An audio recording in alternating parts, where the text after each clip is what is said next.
specific stuff for your own portfolios, we won't do that. But um, just so you guys know, I don't know if you guys know me. My name is John deRoulet. I'm the head of revenue management education at Wheelhouse. I've been a long time revenue manager. I have been with this organization for 4 years, working with pretty much all of our clients, especially at the enterprise level, on onboarding.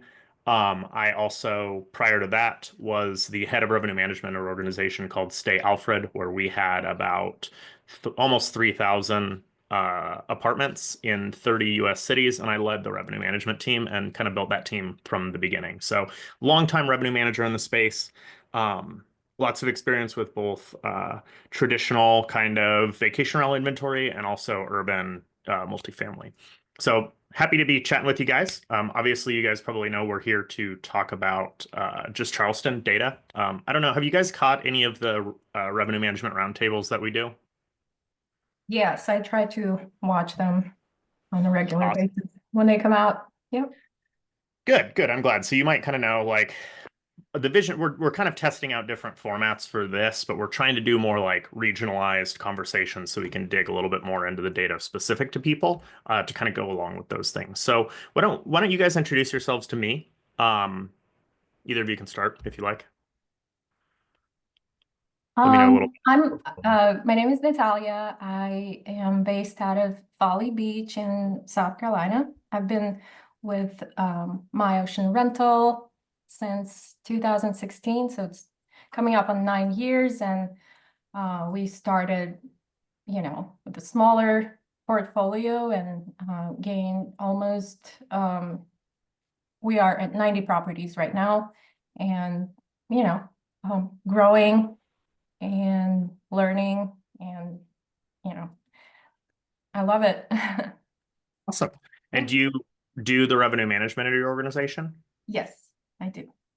Perfect. And then obviously this call's available to kind of anyone, but are you a Wheelhouse user or do you use any revenue management platform currently? uh yes, we are exploring options. We're not with Wheelhouse currently. Who do you use? RevMax. Okay, perfect. So you're on Streamline too. Yeah. I was a Streamline user back in my Stafford days, so I know the system pretty well. Awesome. And Preston, why don't you introduce yourself as well? Sure. Preston Smelt, Director of Revenue for YourPad. We've got, I don't know, 200 and some odd listings scattered all over Charleston between the beaches and, bulk of our inventory is downtown. Awesome. And we're using Price Labs. Perfect. And most of yours are in the city? Most of them, yeah. Yep. Okay, perfect. I pulled up some data, so kind of what I was thinking as an agenda. Um, we'll just start with a little conversation about kind of like the top level, like what are you guys seeing? What are you guys thinking? I can kind of talk to you a little bit about what I'm generally seeing both around the country at a macro level and kind of in the market. Uh, and also kind of like what I'm hearing from other folks. Then I think we can go and I'll dig into some kind of like high level data. Um, we'll take a look Awesome. at that, and then I'll show you a couple other like kind of interesting pieces. But in terms of like how things are going, how did my guess for you, Preston, is spring is like really high season. Natalia, my guess is it's maybe like got high peaks, but not really a high season. How did the spring go for you guys? I I mean, my we spring's great so far. Yeah, same here. We're doing great. And from what I'm hearing, Charleston area in general is just really strong in occupancy and ADR from January till now, and even going forward is like pushing really strong numbers from what I'm gathering. I talked to someone in Hilton Head, which is only, almost 2 hours away from here, and from their market, she said they are struggling, which is very interesting to me because, we're pretty much in the general area, but yeah. So is Florida, from what I'm hearing from um other, people. Florida is also kind of struggling. in some areas. Yeah, the spring has been pretty interesting in other parts of the country. So, Florida traditionally, Florida, Alabama, Texas, little less Texas, but still Texas Gulf. Those Gulf places tend to have spring is kind of a shoulder season, but there's really high demand time periods, and occupancy is just way down this year. It's also spread out partially because of Easter. Like they usually get like Easter stacked on top of like spring breaks and stuff like that, and it really drives demand. That is just not appearing near as strongly this year. So occupancy is down. It is interesting to me to hear that you guys are performing pretty strongly for the spring as well. Because I do know that also north of you in like Myrtle Beach, they're also seeing a drop off in spring demand, although their springs are never as high as like Florida. So it may just be much more noticeable for some people. But there's always been a lot of people who weren't super booked there, you know? Yeah. Um, so it might be kind of like a surprise where I think some more professional operators who are used to the business, they're just competing with people who are, you know, almost scraping the barrel. You guys also generally, I know at least in Charleston in the city area, I'm not as sure about the beach areas north and south, but the inventory growth has been pretty restricted in these markets. Is that true on the beaches too? On our beach, on Folly Beach, yes, the growth has stopped as of 2 years ago. They put a short-term rental cap and everyone is kind of like, yeah, stagnant now unless there's, um, transfer of the license upon like very strict rules. But Yeah. yeah, Okay. So 2 years. And I know Preston in the city of Charleston, like that's been restricted for a very long time. I think that was restricted. There was pretty heavy restrictions even when I was still working at Stay Alfred before COVID.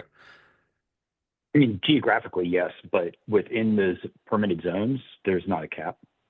Okay. Okay. Yeah, it's just the real estate is valuable. Yeah. Yep. Yeah. We never made it into the Charleston market. We just couldn't we couldn't compete. And also I think those people didn't want to do business with a bunch of people from the West Coast trying to get a good deal on a property, you know?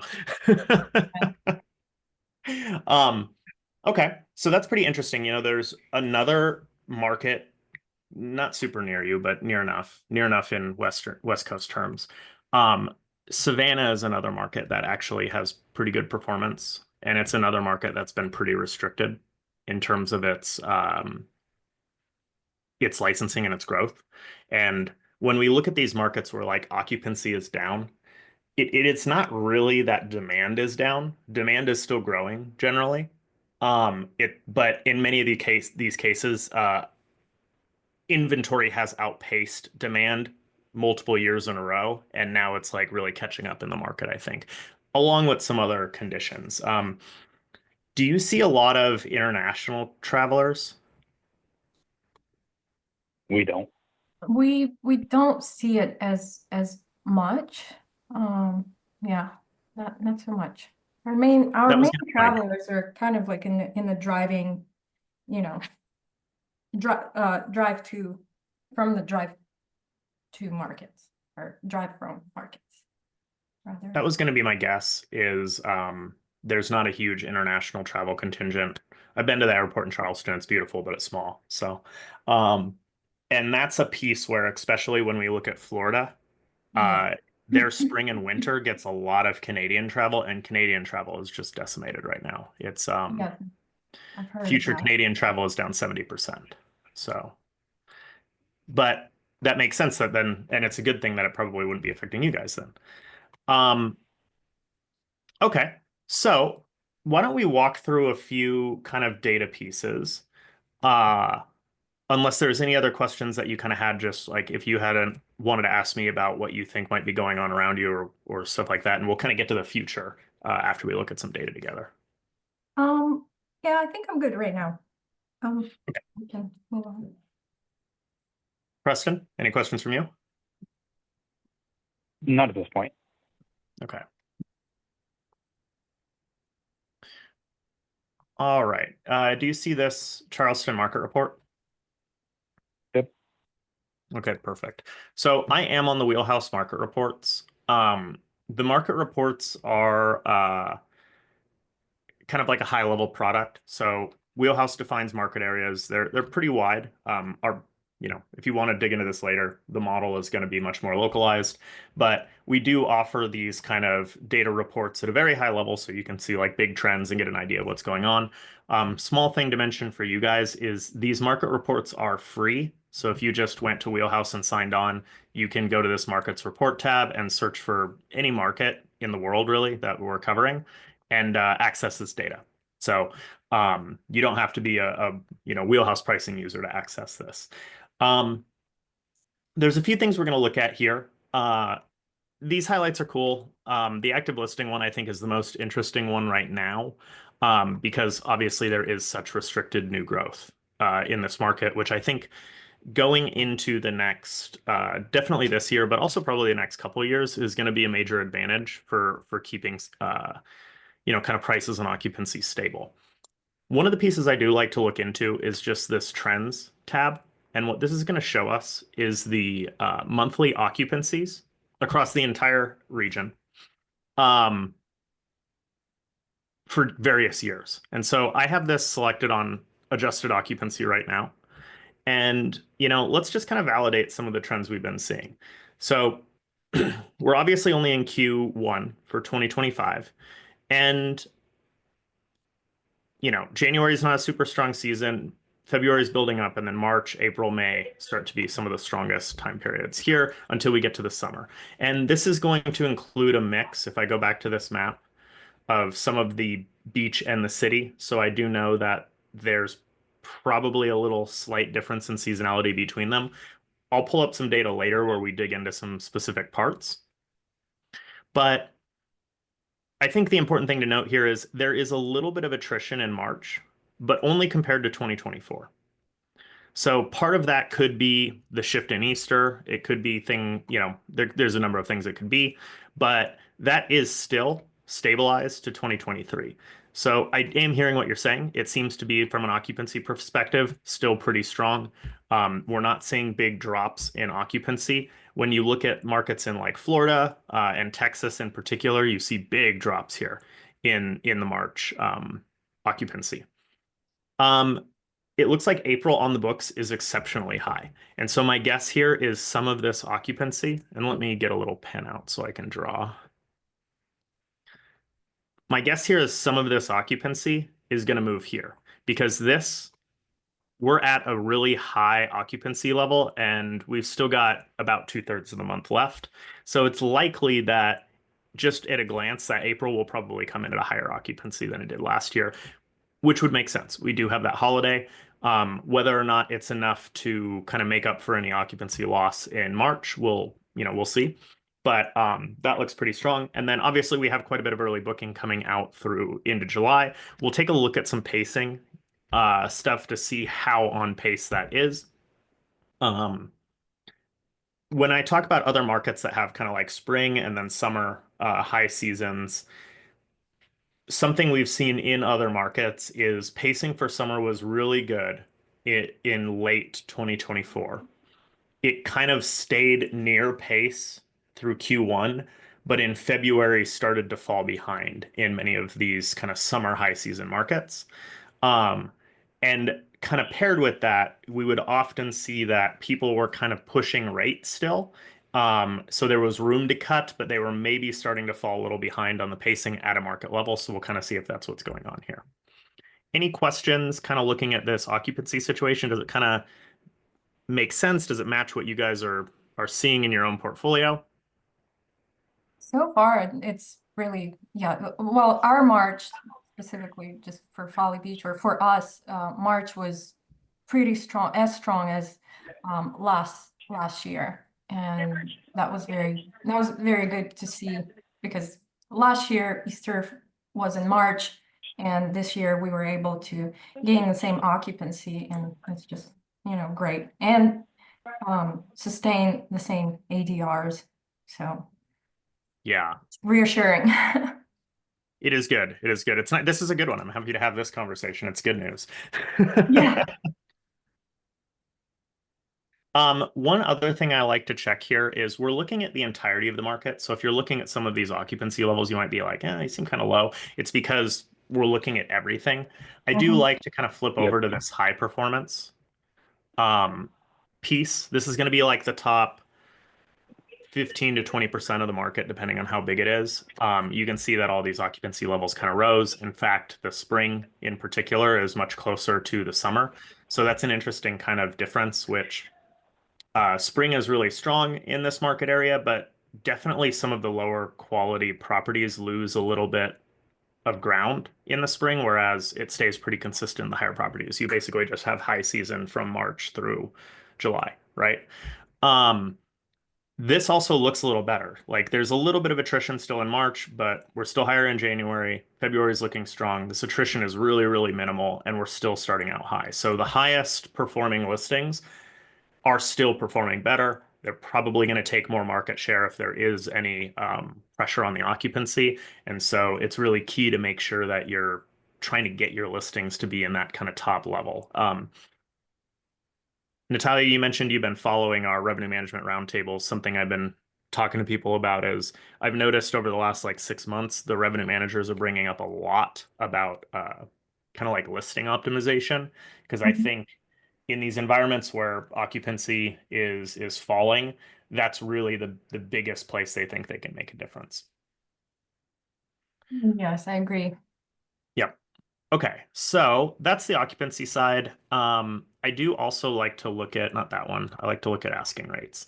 So asking rates, and we're going to pull off 2026. Asking rates are a little bit of a snapshot of just like how the advertised rates are posting in the marketplace. Um,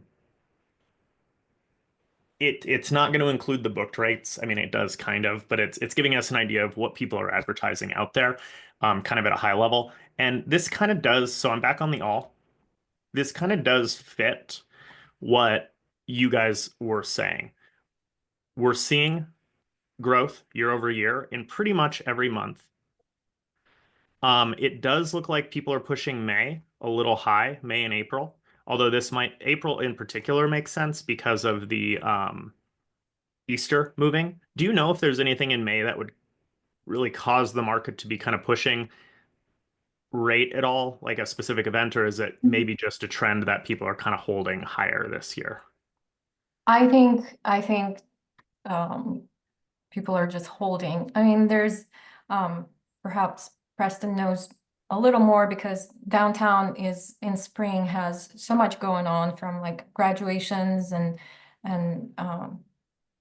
weddings and stuff like that. But our company in particular, we're just seeing, demand and we're playing along with that just Yeah. from our, perspective. That makes sense. And it did look like, that occupancy is building up pretty well, although But this again, yeah. difference seems a lot bigger than this difference. So there might be some opportunities there for people if the market itself might be holding a little high for May, just at a glance looking at this to me. Yes, there is a fine line where you just don't want to to be in that window, kind of fighting with the inventory and everyone is trying to compete for the last minute booker, which is not necessarily going to be a high booking rate. Yeah. From a strategy perspective, I think, and if we look at this, I bet we'll see a pretty similar trend. Yeah, we do. Although interestingly, people are holding not quite as high in the summer. Um, what is interesting to me here is my guess is there's some opportunities here. If properties are doing well, then you can probably drive this because there's still booking occurring at this higher end. But the little bit of occupancy loss in March, if that starts to appear a little further, I have a hunch that like in particular the lowest, like the lower half of properties aren't reacting well enough. And that you can kind of undercut them without actually doing worse year over year and still kind of drive some occupancy. Um, and really that would only like when you're looking at your portfolio, the only place to do that would be in listings that really aren't performing because obviously there seems to be a lot of strength in this market. You have pretty strong occupancy positions. The attrition in March is easily justified by the movement in the dates, and there's consistent rate growth based on what people are advertising. So overall, pretty solid, right? Yeah. Um, I do also like to just take a look at some of these statistics kind of at the daily level, just at a glance. I'm not too concerned. Let's take a look here. So let's just focus on Q1. So these are the daily occupancies, and then this is the last year ending occupancy. And so this is probably like the most interesting trend. This right here in April makes sense that we lost a little in Easter. There's a little bit of missing occupancy here, but actually a lot of this missing occupancy seems to be driven from these weekdays between the 24th, 27th, and then really this whole period from the 29th to the 3rd. So maybe we chalk up this whole 29th to the 3rd period as Easter, but there is a little bit of missing weekday demand. It's still elevated across this whole period, but in a way it almost looks like it's spread out. See how like a lot of demand last year? Let me get my little pen.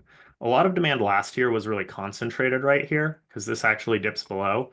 This year it seems to kind of be even. So I don't know what would have caused that. But I think it's something to keep an eye on, particularly if these weekdays start to consistently drag and we're kind of like hitting the high rate, but we're losing some ground on length of stay. Have you guys been seeing any length of stay trends that, you're just observing this year? Um, just for us, length of stay is increasing a little bit. Interesting. So that's just for our company. I guess certain strategies, work out. Yeah, how are you positioning your weekdays? Um, very attractive. Okay, so yeah, Yeah. and like more attractive than previous year?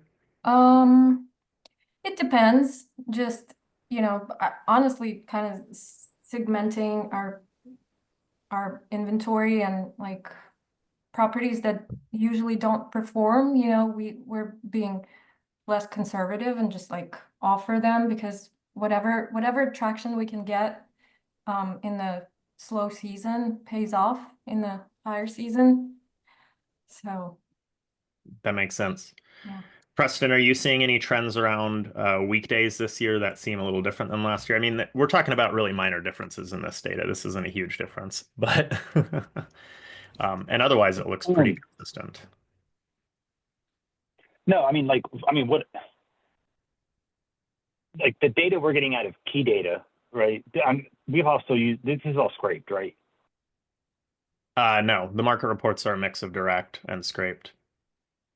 Oh, it's direct for people who participate in Wheelhouse and scraped for anybody who's not a Wheelhouse customer, right? Yeah, we have about 270,000 linked listings worldwide.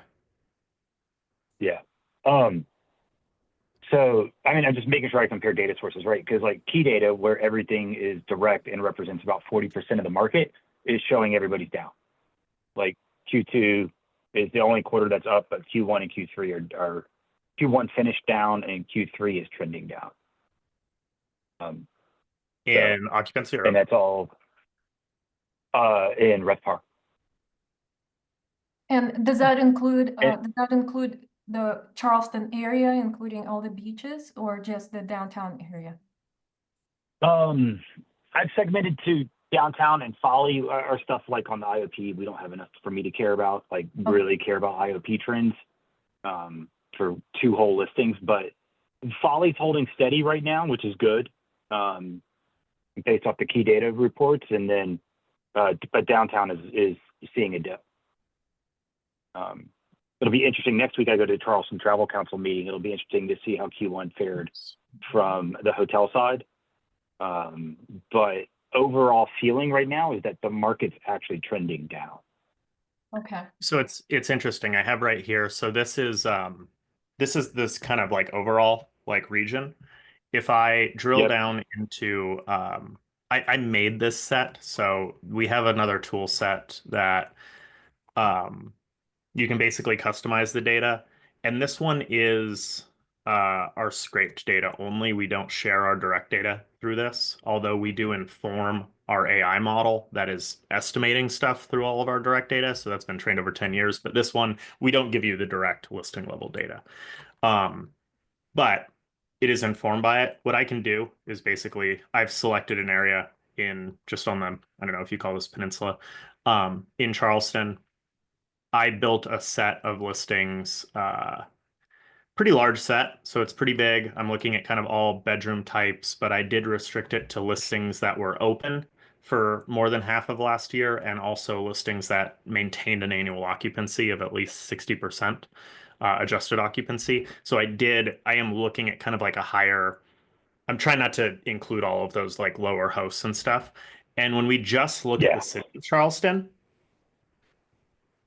that is shifting down a little bit. Now it's very close here in this set. I have taken out some of the Yep. lowest occupancy ones, but March in particular is down as well. And that's just on the occupancy side. RevPAR is going to be a little bit interesting because the scrape data, we look at kind of like total price, not just rental. Yep. So you get the And it's fees. also, you're also assuming that because the listing went down, that it booked at the rate it was being offered at, which is, sometimes the case, sometimes not, right? Yeah, when I'm doing the set stuff, I do less of the like I'll look at RevPAR trends, but I don't look at the hard number. Occupancy, I Yep. think it's easier to glean from, but because the scrape, like we know on the back end a lot of these differences between like the total rate that's being scraped and the rental because we get that data, but we just right now don't want to share that data because we know that I don't think our Yeah. partners would love that. So when you look at something like this, my guess would be here, it's like the trend definitely changes. So even though like RevPAR is even on this kind of like total, that means it's probably down because it should be like floating higher, right? Mhm. Yep. Yep. So the city definitely has a little bit of a different situation than the overall. Um, well, let's just hop into those so we can look at those. This sets tool, by the way, is pretty cool. If you are exploring data, again, it's going to be our scraped data. The map part is available for free. So you can go in, look at these, apply these filters. You can access like certain amounts of data on this. That's all free. And then this part is behind a paywall. So something that we can do if you guys want access to the one I made. We're happy to share it with you. Just let me know after. I'll have someone reach out. But you can explore this without any cost. And it does have quite a bit of data on it. This part is kind of behind the paywall. Interestingly, I think that like these occupancy situations are, this one is like quite a bit tighter. Now that April occupancy still looks really strong. Um, I do like to look at the asking rate here, but this would be a situation where like this is what you're saying, right? People are doing long-term stays. We're seeing something in this set that I used kind of general filters is altering it for this year, right? Generally speaking, I think that occupancy data is going to be the best when you're using scrape data, um, because occupancy is going to be generally pretty accurate. Now, this is another view of that data. And so this is the QL one. Where did I put the cities here? Okay. So this is another view of that data. And it's showing that set. So this is the Charleston City set. And then what I have pulled up so that's in purple. So we're just looking at the occupancies by month. I'm gonna pull this off real quick. In green is where these months were as of this time last year. So when I'm looking at this like kind of broad set of listings across the city, the green is the occupancy at this time, and the highlighted portion is the sales within 2 weeks, or if I click this, a week. I'm going to take that off for now because it's a little noisy. But at a glance, you can see that we're pretty close in terms of like that occupancy pace across this set for April. But that's starting to fall behind a little bit in May and a little bit in June. Now, if I pull off the totals and just show the sales, you're also seeing a little bit of fall off in the actual pace as well. So this is just the amount of occupancy that was put on in the last week. If I switch that to 2 weeks, April's slowing down more. So April was a little higher and now it's lower, but we're consistently staying a little behind in May. June's kind of even, and then that seems to be slowing a little bit too. Now this is interesting because it's not as pronounced as other markets I've looked at. So I've looked at a number of other markets over the last few weeks and months. The other Gulf markets are really falling behind. They're starting to fall behind for summer, and because of that, their rate positions are dropping, right? Um, I've looked at a number of urban markets in the last week, and this last week has seen a big hiccup in sales, uh, kind of across most of the other urban markets I've looked at, right? Like Savannah, I mean, according New to the hotel Orleans. industry, that was national. Yeah. And I think that makes Yeah. sense. But Whenever there's a lot of financial news, I think people just pull back on their spending, right? And something from a strategy perspective, I've been talking to a lot of people about is I really think people might want to get a little bit more aggressive for May, just because I think that the financial news today is going to interrupt the sales for May quite a bit.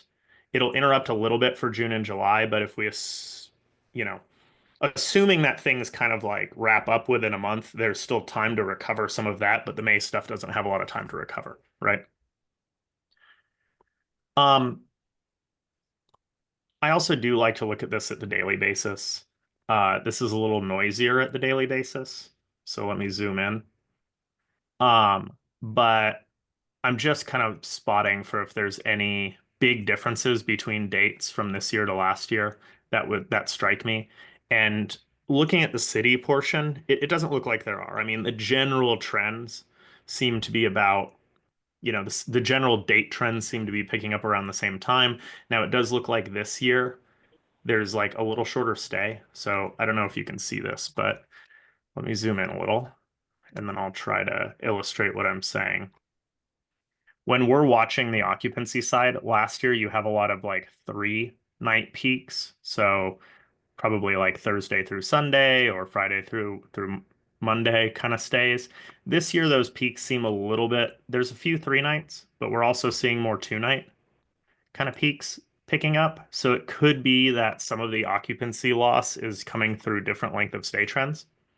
I'm not totally sure because it's a little, it's not consistent, right? But almost every weekend seemed to have a 3 night peak last year, and that doesn't quite seem to be the same. We see it here, we see it here this year, we see it here, but we don't see it here in May, except for right about here. So that's something to kind of watch. I'm kind of interested in that if the stays are going to get a little shorter. Now, being a drive-in market, my guess is while the international travel and airline travel stuff is hurting people, oil futures might be really beneficial for you guys. And I know that folks in Alabama in particular are pretty optimistic about the impact of that. Okay, let's move on. So this isn't quite in the area you're in, Natalia, but it is, I think, maybe a little bit, it's going to be relevant. So this set here is, I took the beach areas around uh, um, Charleston, kind of like in the vicinity immediately. Um, I'll show you in a second. I'll let that load. Oh, I can show you here. Sorry. Where is that? Where'd that go? So you can see that rather than looking in the city, I just kind of grabbed these areas here, right? So from a trends perspective, we're probably going to see something like pretty similar, and we'll cut out some of maybe that like really, really high spring season that you see in the more urban setting. And when we look at the trends here, occupancy wise, we're seeing pretty strong January, February. There's like a very slight attrition across this group in March, but that's going to be pretty minor given that, Easter, that whole kind of like Easter weekend was there, and then April is almost like it looks really likely that all of that'll be made up in April from an occupancy perspective. So looking very, very strong. You also see there seems like there's quite a bit of on the books in May that's strong. We'll take a look at the pacing, and then obviously this is actually the drop off that I would be most worried about is this June to July drop off because like the line is like this and then it's like this, right? Mm. So we'll see like one, you can kind of see in that your portfolio. I don't know your historical, so you might be pacing fine. I do also know that it's maybe like July should really just be starting its booking window now, probably at a regional level. But that difference in pace is a little surprising to me that it kind of drops off like that. I'm curious.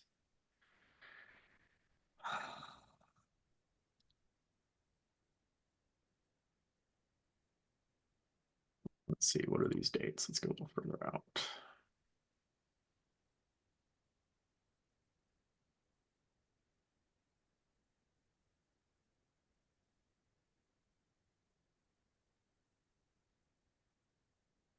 And it's just lower.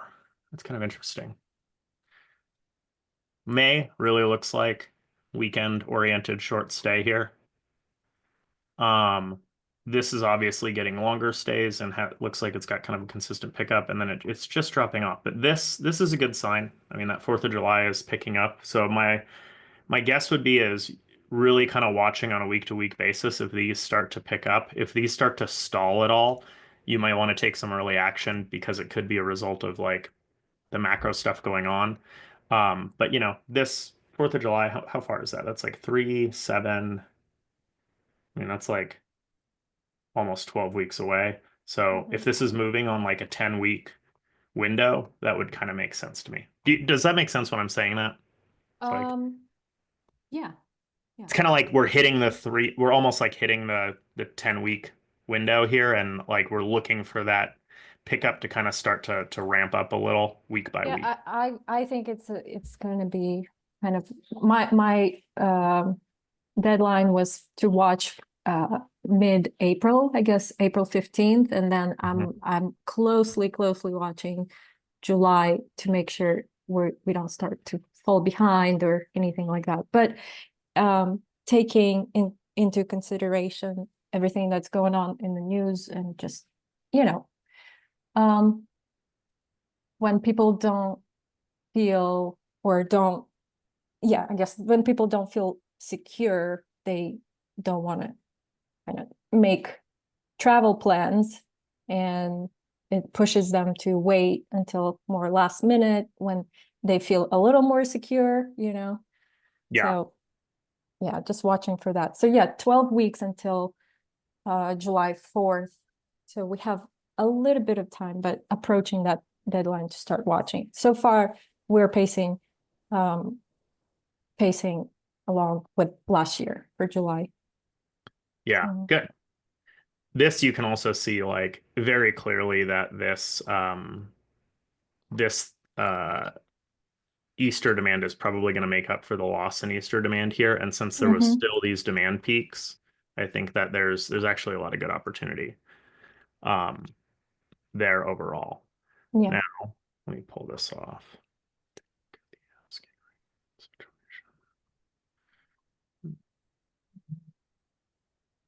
I just wanted to check that time period just to see kind of. And it looks like that whole time period is positioned like I was just wondering if like the rate position was actually lower for Easter, which would kind of not make up. Even it might make up like makes up on the occupancy side, but it actually does look just like it's really strong there, which is good. Let's take a quick look at the pacing. Let me close that. So this is that same page I had, which is showing that set data here.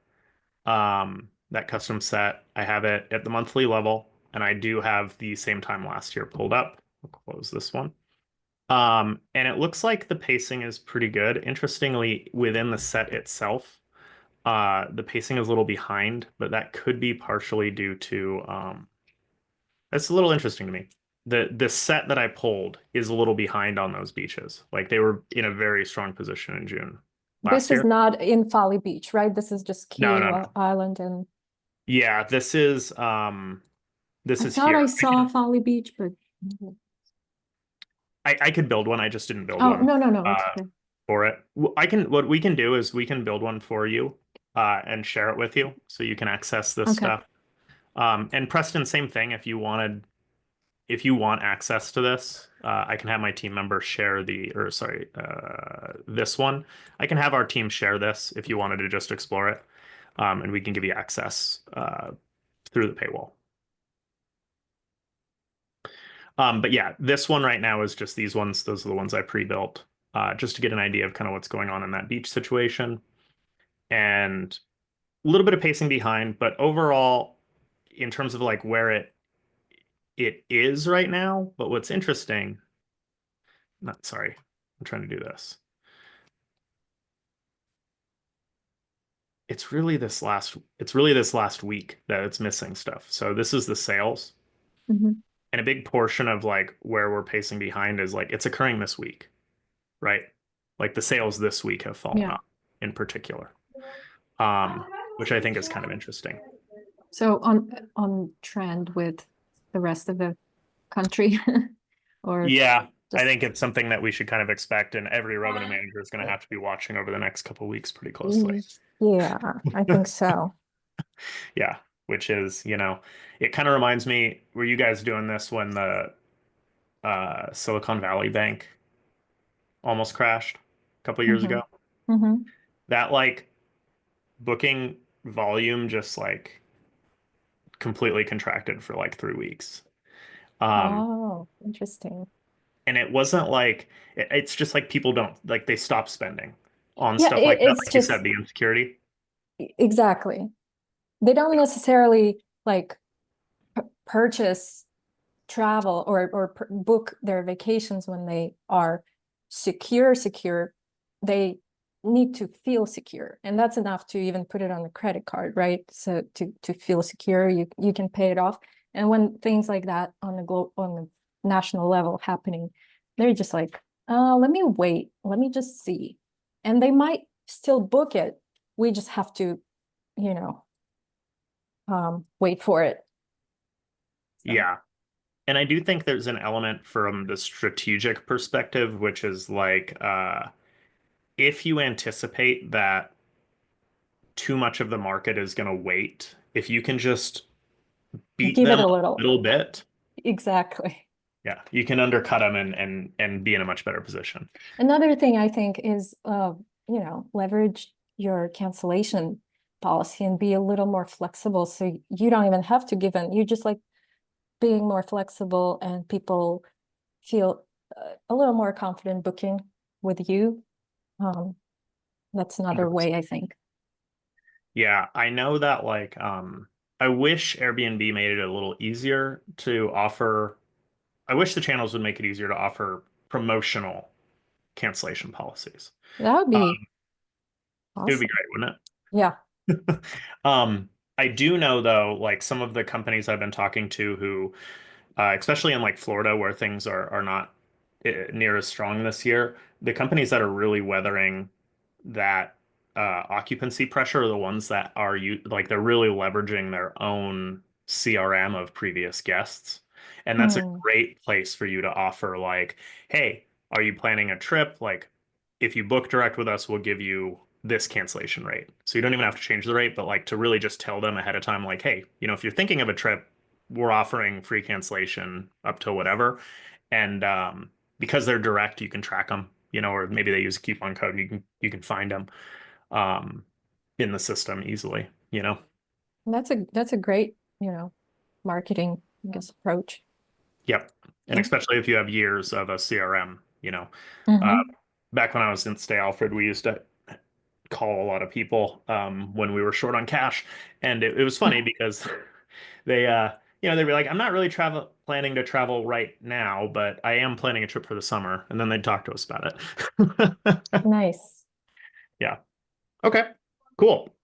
Well, I will we're kind of wrapping up on time and I don't want to go over. I'll have Edson reach out and maybe share these access to these. So if you do want to explore them, you can. Um, if you guys want to talk to us about Wheelhouse pricing as well, we're happy to do that, or business intelligence tools. We have a few cool things that stand alone, like these business intelligence tools and sets where you can custom build what you're looking for. This is not yet announced, but this page here, this performance page, this is actually going to be freely available for anyone. So I've been showing you this with market data, but this is all available for your own data too, where it Mhm. will track your occupancy on a daily basis. It'll show you what days are selling. You can filter up and down different groups of listings. We haven't announced it, but it actually is free. So you can just access this by talking to us basically. So there's some cool stuff here. And then obviously we're like the premier enterprise pricing platform. All of the largest companies work with us: Vacasa, Brett Robinson, Natural Treats, 360 Blue, things like that. So if you are interested or looking around, we'd be happy to chat with you. But otherwise, if you think of some questions, feel free to hit me up if you'd like to. We'll probably try to do calls like this. There's a lot of markets to hit, so we'll probably come back to Charleston probably towards the end of the summer so that we're looking towards the fall. But otherwise, did you guys have any questions for me?